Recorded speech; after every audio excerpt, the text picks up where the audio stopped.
ASEAN dibentuk pas tanggal kembar loh, 88.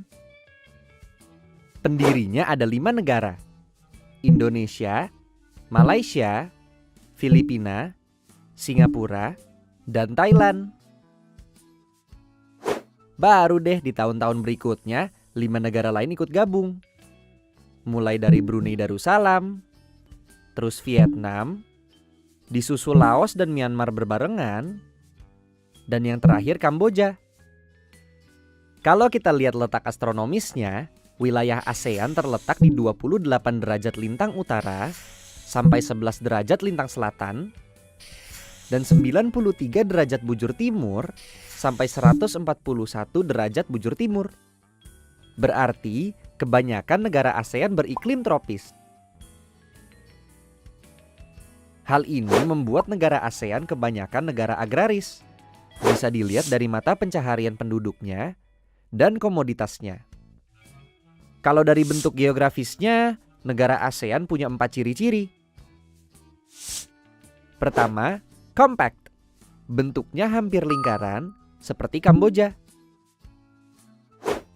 Kedua, fragmented. Bentuknya kepulauan terpisah-pisah seperti negara kita, Indonesia. Ketiga, elongated. Bentuknya memanjang seperti Vietnam. Keempat, protruded. Bentuknya lebih beragam, tapi biasanya membentuk tangan yang memanjang. Contohnya Thailand. Nih, bagian yang ini mirip tangan. Teman-teman penasaran nggak? Kayak apa sih bentuk kerjasama antar negara di ASEAN? Ke-10 negara ASEAN bekerja sama dalam 3 bidang.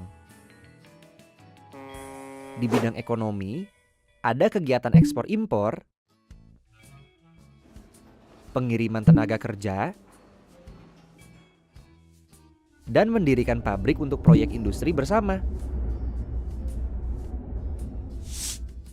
Di bidang sosial dan budaya, ada promosi pariwisata dan ekspor hasil kerajinan daerah. Di bidang politik dan keamanan, ada perjanjian ekstradisi. Jadi, ketika seorang pelarian tertangkap dan pelarian tersebut berasal dari negara-negara sesama anggota ASEAN, maka dia akan diserahkan kembali ke negara asalnya. Selain itu, ASEAN juga mendeklarasi Asia Tenggara sebagai kawasan yang damai, bebas, dan netral.